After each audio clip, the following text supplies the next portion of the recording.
नमस्कार, एका new mini blog मध्ये खूप खूप स्वागत आहे। तर आमच्या आयुष्यात निरोप घेणे हा एक सामान्य भाग, पण तरीही नेहमीच कठीण बरं का। आमचे आहो काही दिवसांसाठी बाहेर गेलेले आहेत, हे तुम्हाला माहिती आहे। माझे दिवस कसे जात आहेत ना हे पाहूयात। घरात शांतता आणि मनामध्ये आठवण, असं काहीच। सकाळ झाली पण ती नेहमी सारखी नाही। चहा घेताना, नाश्ता बनवताना त्यांची आठवण कायम सोबत असते बरं का। घरातील कामे, भांडी घासणे, कपडे धुणे, साफसफाई करणे, आता ही जबाबदारी आता माझ्या फक्त एकट्या हाताने पार पाडणे चालू आहे बरं का। आहो असल्यावर त्यांची खूप सारी मदत मला होते।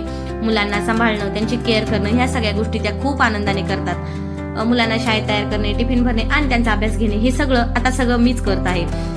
कधी खूप एकटे वाटते आणि मलाही माहिती आहे की ते देशासाठी काम करत आहे ना, तर आणि मला त्याचा खूप अभिमान आहे। फोनवर बोलून आधार मिळतो, पण प्रत्यक्ष सोबत ही वेगळीच असते, हे तुम्हालाही माहिती आहे। स्ट्रगल तर आहेच, पण एका फौजीची पत्नी म्हणून कर्तव्य पार पाडताना काय वाटते ते पाहूयात नेक्स्ट व्लॉग मध्ये। आणि तोपर्यंत तुम्हाला व्हिडिओ कसा वाटला तेही मला सांगा। एका फौजी वाईफच्या लाईफ मधलं स्ट्रगल हे मी तुम्हाला थोडक्यात सांगण्याचा प्रयत्न केला आहे। ते कसं आहे यावर तुमच्या कमेंट फार जरुरी। आणि असो, आज आहे मार्गशीर्ष महिन्यातील दुसरा गुरुवार, तर पूजा काय आज मला मांडायची नव्हती, तर असो मग काय माझ्या मैत्रिणींसोबत थोडासा टाइम स्पेंड केला आणि उपवास आहे ना, त्यामुळे थोडंसं फ्रूट सलाद घेतलं। असा होता आजचा दिवस, कसा वाटला तेही सांगा। आणि त्याचबरोबर चॅनलला आणि व्हिडिओला लाईक, शेअर, सबस्क्राईब करा। Stay tune with me. Okay, bye.